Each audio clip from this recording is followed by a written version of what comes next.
Hello friends, welcome back to Me Too's Technical Study. Friends, যদি আপুনি Assam police ADRE 3.0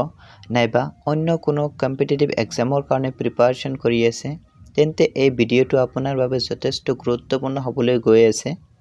গতিকে ভিডিঅ'টো শেষলৈ চাব বুলি মই আশা কৰোঁ এতিয়া বলক সময় নষ্ট নকৰি ভিডিঅ'টো ষ্টাৰ্ট কৰোঁ প্ৰথমটো কোৱেশ্চন হ'ল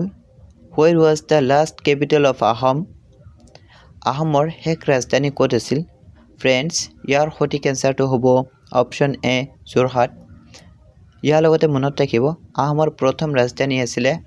চৰাইদেউ আৰু কিমান চনত স্থাপন কৰা হৈছিল 1253 খ্ৰীষ্টাব্দত দ্বিতীয় কোৱেশ্চনটো হ'ল What was the name of the first battle between Ahoms and Mughals? Ahom আৰু মোগলৰ মাজত হোৱা প্ৰথম ৰণখনৰ নাম কি আছিল ফ্ৰেণ্ডছ ইয়াৰ সঠিক এনসাৰটো হ'ব অপচন এ সামদৰা ৰণ মানে বেটেল অফ সামদৰা ইয়াৰ লগতে মনত ৰাখিব বেটেল অফ সামদৰা কিমান চনত হৈছিল 1616 চনত হৈছিল তৃতীয় নম্বৰ কোৱেশ্চনটো হ'ল which Ahom king shifted the capital from Garhgaon to Rangpur কোনজন আহোম ৰজাই ৰাজধানী গড়গাঁৱৰ পৰা ৰংপুৰলৈ স্থানান্তৰিত কৰিছিল ফ্ৰেণ্ডছ ইয়াৰ সঠিক এনসাৰটো হ'ব অপচন সি ৰুদ্ৰসিংহ 4 নম্বৰ কোৱেশ্চনটো হ'ল Which of the following is the highest peak in Assam? তলৰ কোনটো অসমৰ সৰ্বোচ্চ শৃংগ হয় ফ্ৰেণ্ডছ ইয়াৰ সঠিক এনসাৰটো হ'ব অপচন এ লাইকি পিক 5 নম্বৰ কোৱেশ্চনটো হ'ল Which Ahom king built the Rang Ghar কোনজন আহোম ৰজাই ৰংঘৰ নিৰ্মাণ কৰিছিল ফ্ৰেণ্ডছ ইয়াৰ সঠিক এনসাৰটো হ'ব অপচন বি প্ৰমত্ত সিংহ 6 নম্বৰ কোৱেশ্চনটো হ'ল The historic Dodar Ali was constructed during the reign of ঐতিহাসিক দদৰ আলী কাৰ ৰাজত্বকালত নিৰ্মাণ কৰা হৈছিল ফ্ৰেণ্ডছ ইয়াৰ সঠিক এনসাৰটো হ'ব অপচন এ গদাধৰ সিংহ 7 নম্বৰ কোৱেশ্চনটো হ'ল হু was the first tea planter of India ভাৰতৰ প্ৰথম চাহ খেতিয়ক কোন আছিল ফ্ৰেণ্ডছ ইয়াৰ সঠিক এনসাৰটো হ'ব option B Maniram Dewan 8 number কোৱেশ্চনটো হ'ল Which district of Assam has the highest literacy rate অসমৰ কোনখন জিলাত সাক্ষৰতাৰ হাৰ আটাইতকৈ বেছি ফ্ৰেণ্ডছ ইয়াৰ সঠিক এনসাৰটো হ'ব অপচন এ কামৰূপ মেট্ৰ মানে কামৰূপ মহানগৰ 9 নম্বৰ কোৱেশ্চনটো হ'ল in which year did the battle of Saraighat take place শৰাইঘাটৰ যুদ্ধ কোন চনত হৈছিল ফ্ৰেণ্ডছ ইয়াৰ সঠিক এনসাৰটো হ'ব অপচন এ 1671 ফ্ৰেণ্ডছ পৰৱৰ্তী কোৱেশ্চনটো হ'ল who is known as the Luit Konwar of Assam অসমৰ লুইট কোঁৱৰ বুলি কাক জনা যায় ফ্ৰেণ্ডছ ইয়াৰ সঠিক এনসাৰটো হ'ব option B Rudra Barua 11 number কুৱেশ্চনটো হ'ল the Patharughat revolt took place in which year পথৰুঘাটৰ বিদ্ৰোহ কোন চনত হৈছিল ফ্ৰেণ্ডছ ইয়াৰ সঠিক এনসাৰটো হ'ব অপচন এ 1894 12 নম্বৰ কুৱেশ্চনটো হ'ল Which is the smallest national park in Assam? অসমৰ আটাইতকৈ সৰু ৰাষ্ট্ৰীয় উদ্যান কোনখন ফ্ৰেণ্ডছ ইয়াৰ সঠিক এনসাৰটো হ'ব অপচন এ ওৰাং ফ্ৰেণ্ডছ ইয়াৰ লগতে মনত ৰাখিব বৰ্তমান অসমত ৰাষ্ট্ৰীয় উদ্যান হৈছে 8খন আৰু নিউলি যেটো নেশ্যনেল পাৰ্ক বনোৱা হৈছে হেতু হ'ল চিকনা জোৱালো নেশ্যনেল পাৰ্ক 13 নম্বৰ কুৱেশ্চনটো হ'ল Who was the first chief minister of Assam? অসমৰ প্ৰথম মুখ্যমন্ত্ৰী কোন আছিল ফ্ৰেণ্ডছ ইয়াৰ সঠিক এনসাৰটো হ'ব অপচন এ গোপীনাথ বৰদলৈ ফ্ৰেণ্ডছ 14 নম্বৰ কুৱেশ্চনটো হ'ল দ্য আছাম সাহিত্য সভা was first founded in Assam সাহিত্য সভা প্ৰথমবাৰৰ বাবে কেতিয়া প্ৰতিষ্ঠা কৰা হৈছিল ফ্ৰেণ্ডছ ইয়াৰ সঠিক এনসাৰটো হ'ব অপচন এ 1917 15 নম্বৰ কুৱেশ্চনটো হ'ল Name the river that flows through Kaziranga National Park. Kaziranga ৰাষ্ট্ৰীয় উদ্যানৰ মাজেৰে বৈ যোৱা নদীখনৰ নাম কি? ব্ৰহ্মপুত্ৰ, ধনশিৰি আৰু মৰা ডিফ্লু এই তিনিওটা ৰিভাৰ কাজিৰঙা ৰাষ্ট্ৰীয় উদ্যানৰ মাজেৰে বৈ গৈছে। সো ইয়াৰ সঠিক এনসাৰটো হ'ব option D all of the above. 16 number কুৱেশ্চনটো হ'ল which city is known as the cultural capital of Assam কোনখন চহৰক অসমৰ সাংস্কৃতিক ৰাজধানী বুলি জনা যায় ফ্ৰেণ্ডছ ইয়াৰ সঠিক এনসাৰটো হ'ব অপচন বি যোৰহাট 17 নম্বৰ কুৱেশ্চনটো হ'ল the first Assamese film Joymoti was released in প্ৰথম অসমীয়া বোলছবি জয়মতী কোন চনত মুক্তি পাইছিল ফ্ৰেণ্ডছ ইয়াৰ সঠিক এনসাৰটো হ'ব অপচন এ 1935 18 নম্বৰ কুৱেশ্যনটো হ'ল who was the first female martyr of Assam অসমৰ প্ৰথমগৰাকী মহিলা শ্বহীদ কোন আছিল ফ্ৰেণ্ডছ বহুতে ইয়াৰ সঠিক এনসাৰটো কনকলতা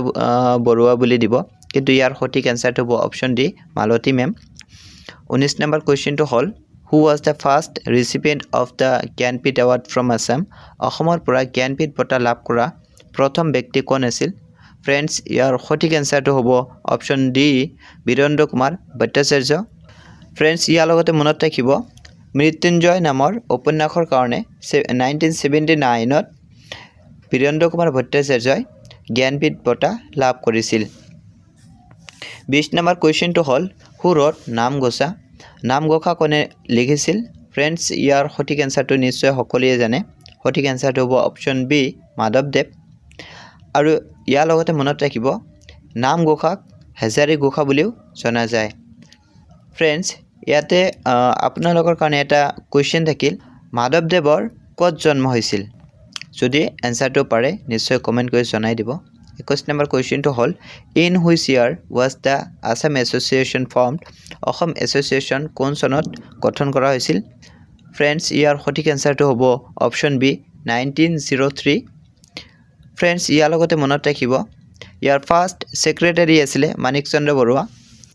22 নম্বৰ কুৱেশ্যনটো হ'ল total numbers of districts in Assam as of late 2025 updates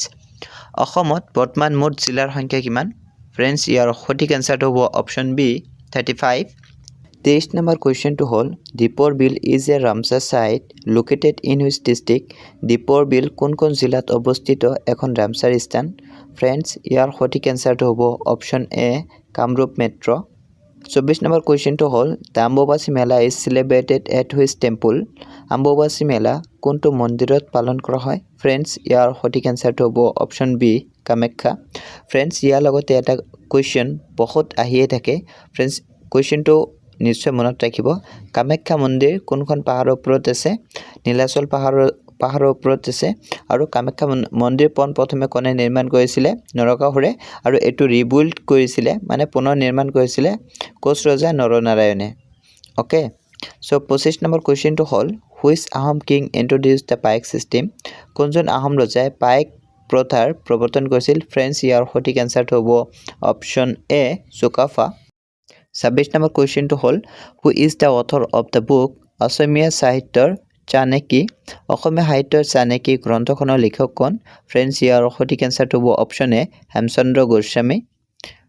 27 number কুৱেশ্যনটো হ'ল in which year was the Assam accord signed Assam চুক্তি কোন চনত স্বাক্ষৰিত হৈছিল ফ্ৰেণ্ডছ ইয়াৰ সঠিক এনসাৰটো হ'ব অপচন ডি 1985 28 নম্বৰ কুৱেশ্যনটো হ'ল what is the state bird of Assam অসমৰ ৰাজ্যিক পক্ষী কি ফ্ৰেণ্ডছ ইয়াৰ সঠিক এনসাৰটো হ'ব option A white winged wood duck মানে দেওহা 29 নম্বৰ কুৱেশ্যনটো হ'ল দ্য ব্ৰিজ ভূপেন হাজৰিকা সেতু কানেক্টছ ঢলা উইথ মানে ভূপেন হাজৰিকা সেতুৱে ঢলাক কাৰ সৈতে সংযোগ কৰিছে ফ্ৰেণ্ডছ ইয়াৰ সঠিক এনসাৰটো হ'ব অপচন এ সাদিয়া ফ্ৰেণ্ডছ ইয়াৰ লগতে কিছুমান এক্সট্ৰা ইনফৰমেশ্যন মনত ৰাখিব ভূপেন হাজৰিকা সেতুক ঢলা সাদিয়া ব্ৰিজ বুলিও জনা যায় আৰু এইটো লোহিত ৰিভাৰৰ ওপৰত আছে এই ব্ৰিজটো মুঠ 9.15 কিলোমিটাৰ লং আৰু এইটো ইনগৰেট কোনে কৰিছিলে প্ৰাইম মিনিষ্টাৰ নৰেন্দ্ৰ মোদী কেতিয়া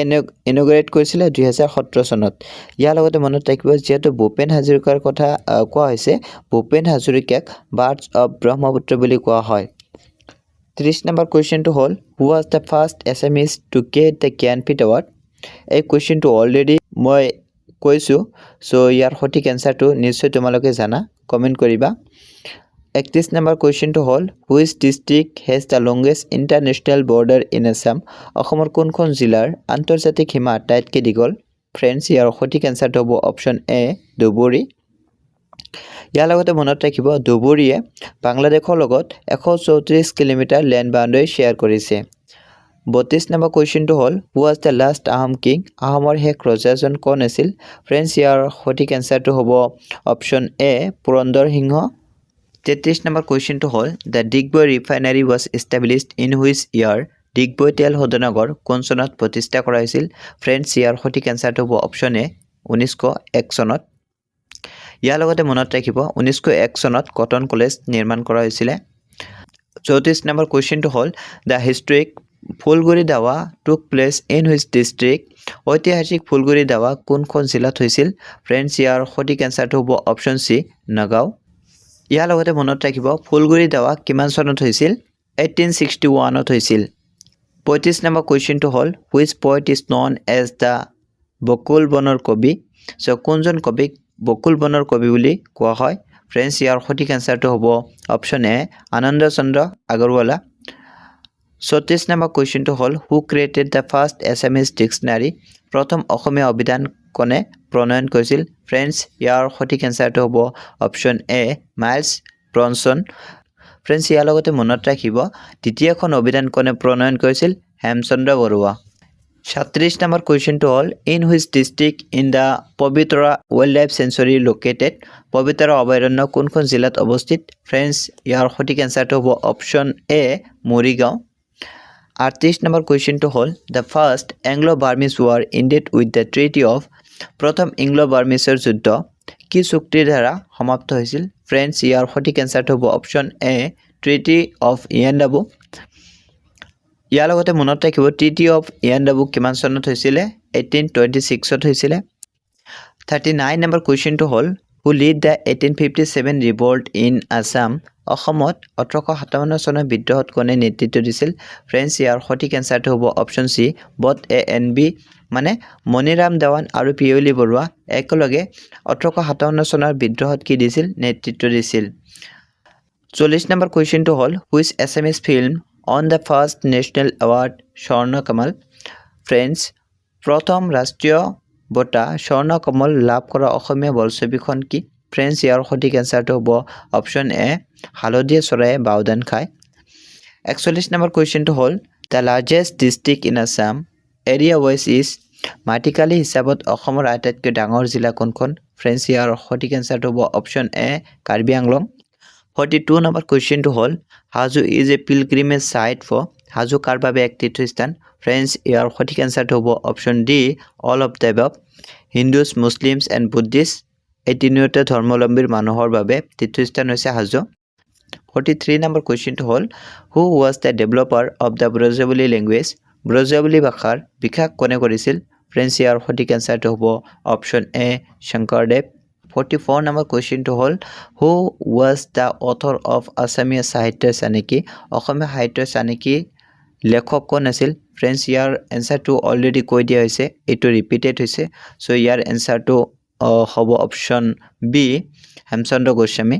45 নম্বৰ কুৱেশ্যনটো হ'ল which of the following is the oldest temple in Assam তলত কোনটো অসমৰ আটাইতকৈ পুৰণি মন্দিৰ ফ্ৰেণ্ডছ ইয়াৰ সঠিক এনসাৰটো হ'ব অপশ্যন চি দ পৰ্বতীয়া ফ্ৰেণ্ডছ দ পৰ্বতীয়া যিটো টেম্পল আছে এইটো আটাইতকৈ পুৰণি হয় 46 নম্বৰ কুৱেশ্যনটো হ'ল how many members are sent to the Rajya Sabha from Assam অসমৰ পৰা ৰাজ্যসভালৈ কিমানজন সদস্য প্ৰেৰণ কৰা হয় ফ্ৰেণ্ডছ ইয়াৰ সঠিক এনসাৰটো হ'ব অপশ্যন এ 7জন ইয়াৰ লগতে মনত ৰাখিব বিধানসভাৰ আসন কেইখন আছে 126খন আৰু লোকসভাৰ আসন কিমান আছে 14খন 47 নম্বৰ কুৱেশ্যনটো হ'ল the Gai river is a tributary of Gai নদীখন কাৰ উপনৈ ফ্ৰেণ্ডছ ইয়াৰ সঠিক এনসাৰটো হ'ব অপশ্যন এ ব্ৰহ্মপুত্ৰ 48 নম্বৰ কুৱেশ্যনটো হ'ল হু ৰ'ড টুংখুঙীয়া বুৰঞ্জী কোনে লিখিছিল ফ্ৰেণ্ডছ ইয়াৰ সঠিক এনসাৰটো হ'ব option A Srinath Duara Borbarua 49 number কুৱেশ্যনটো হ'ল which of the following is the Manchester of Assam তলৰ কোনটো অসমৰ মানচেষ্টাৰ বুলি জনা যায় ফ্ৰেণ্ডছ ইয়াৰ সঠিক এনসাৰটো হ'ব অপশ্যন এ শুৱালকুছি ফ্ৰেণ্ডছ ইয়াৰ লগতে মনত ৰাখিব শুৱালকুছি কিহৰ কাৰণে বিখ্যাত ৰেচম উদ্যোগৰ কাৰণে বিখ্যাত 50 নম্বৰ কুৱেশ্যনটো হ'ল name the first Assamese to receive the Arjun award যে অৰ্জুন বঁটা লাভ কৰা প্ৰথম অসমীয়া গৰাকীৰ নাম কি আছিল ফ্ৰেণ্ডছ ইয়াৰ সঠিক এনসাৰটো হ'ব option A Bhogeswar Barua friends এইখিনি আছিল আজিৰ ভিডিঅ'টো চাই তোমালোকে কেনে পালা কমেণ্ট কৰি জনাই দিবা আৰু ভিডিঅ'টো কোৱালিটি আৰু কণ্টেণ্ট যদি ভাল লাগি থাকে লগৰ বন্ধু বান্ধৱীসকলৰ লগত শ্বেয়াৰ কৰি দিবা পৰৱৰ্তী মক টেষ্টসমূহ যদি তোমালোকৰ লাগে তেতিয়াহ'লে নিশ্চয় চেনেলটো ছাবস্ক্ৰাইব কৰি বেল আইকনটো প্ৰেছ কৰি ৰাখিবা এইটো ভিডিঅ'ৰ যদি PDF লাগে তেন্তে এইটো নম্বৰত টেক্সট কৰিবা ভিডিঅ'টো শেষলৈ চোৱাৰ কাৰণে অশেষ